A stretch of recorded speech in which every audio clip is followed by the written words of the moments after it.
Ici à Grenoble, comme vous voyez, nous continuons la production de lames de scie à ruban et leur expédition dans le respect des règles sanitaires bien entendu. Toutes nos équipes du terrain malheureusement ne peuvent pas venir vous voir pour présenter toute la nouveauté et il nous tarde de pouvoir le faire. Donc en attendant, on continue à garder le contact par téléphone, par email et avec quelques vidéos. À bientôt. Aujourd'hui, nous allons parler de palettes.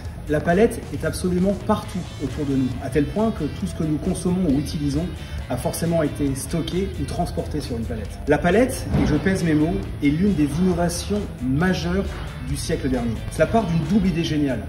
La première, plutôt que de soulever un produit en le prenant sur le dessus ou sur le côté, nous reprenons sa charge par le dessous. La deuxième idée géniale, standardiser les dimensions, de sorte que tout le monde puisse utiliser les mêmes racks, les mêmes engins de manutention et en mettre le même nombre dans les camions et les containers. Ça paraît complètement évident aujourd'hui et pourtant c'est la signature d'une innovation qui a transformé le monde du transport, de la logistique et tout simplement de l'économie. L'autre chose qu'il faut savoir sur la palette, c'est la nécessité qu'il y ait des entreprises qui fassent de la rénovation de palettes. En effet, les palettes ont tendance à souffrir dans le transport. Au lieu de les jeter, et c'est la bonne nouvelle, elles sont réparées et remises dans le circuit. Les entreprises qui font de la rénovation de palettes font donc un rôle essentiel dans la bonne marche de l'économie. En plus, il faut savoir que c'est un métier qui est très difficile.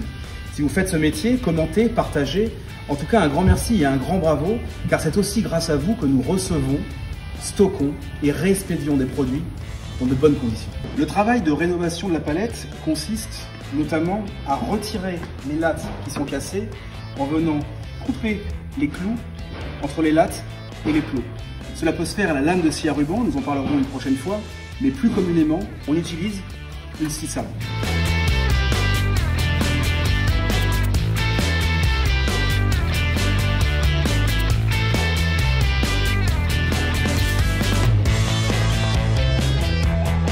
Alors que demande-t-on à une lame de scie sabre pour faire ce travail extrême? La première chose, c'est qu'elle soit extrêmement flexible, et notamment au niveau de l'attache. En effet, on vient ici plier la scie en action pour venir accéder au plot. La deuxième chose que l'on demande à une lame, puisque l'on vient couper des clous, c'est d'avoir une dent très dure et une résistance à l'arrachement extrême. Généralement, lorsque l'on coupe de l'acier et on en sait quelque chose, nous calons parfaitement notre ouvrage, nous adaptons notre vitesse, voire même nous lubrifions. Ici, dans le cas de la rénovation de la palette, c'est juste impossible. Nous sommes dans les conditions les plus extrêmes qui soient pour une dent. La troisième chose que l'on va demander, c'est que la lame puisse facilement passer sous les plots en résistant à l'abrasion extrême à laquelle est soumise la lame par le bois.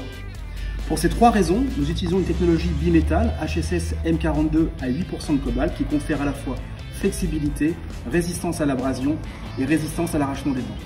La denture utilisée est une 10 dents au pouce, ce qui permet de couper les clous et éventuellement de venir couper un petit bout de bois sur un clou.